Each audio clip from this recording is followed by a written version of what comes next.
Yang kami hormati Sekretaris Daerah Kabupaten Maros, Bapak Ibu hadirin dan segenap tamu undangan yang kami muliakan.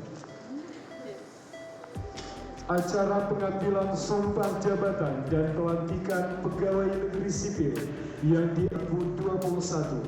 Syukur alhamdulillah senantiasa kita panjatkan kehadirat Allah Subhanahu wa taala. Kejadian depannya menurut agama apa? Selanjutnya Republik Indonesia tanggung jawab memelihara dan menyelamatkan Pancasila dan Undang-Undang Dasar dan Tuhan itu Maha Mendengar dan Maha Mengetahui.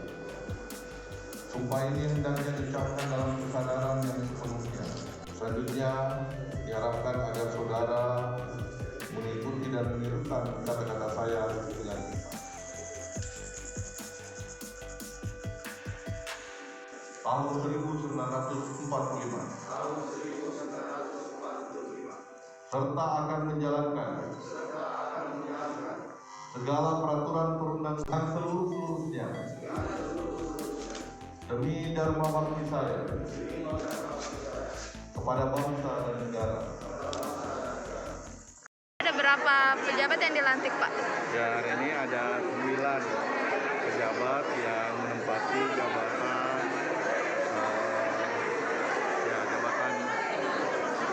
Kepala OPD. Apa saja, Pak? Ini yang OPD yang kosong yang terisi atau bagaimana? Masih OPD yang kosong. Jadi ini masih OPD di struktur lama yang diisi. Insya Allah kita akan restart lagi untuk melakukan shelter untuk mengisi jabatan-jabatan untuk OPD yang di organisasi baru nanti yang efektif akan berlaku tahun depan. Pak, ini apakah mereka Iya, jadi hasil ini adalah hasil dari tim pansel dan asesor di BKN yang dikirimkan ke KASN. Jadi saya juga mengambil semuanya yang urutan pertama. Saya nggak mengambil di nomor 2, nomor 3 bukan berarti apa. Mereka semua punya kemampuan, tetapi ya saya memilih pada yang mendapatkan nilai yang satu. Pak, seperti pelantikan sebelumnya kan akan dilakukan evaluasi per 3 bulan seperti itu, Pak. Apakah ini juga akan dilakukan evaluasi?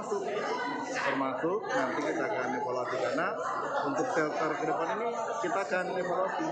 Jadi shelter ini dilakukan untuk mengevaluasi kinerja OPD dan kinerja siapa yang menjabat untuk menjabat di OPD baru.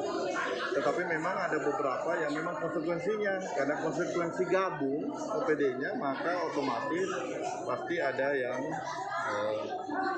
mungkin mengalami mutasi atau perubahan. Oke.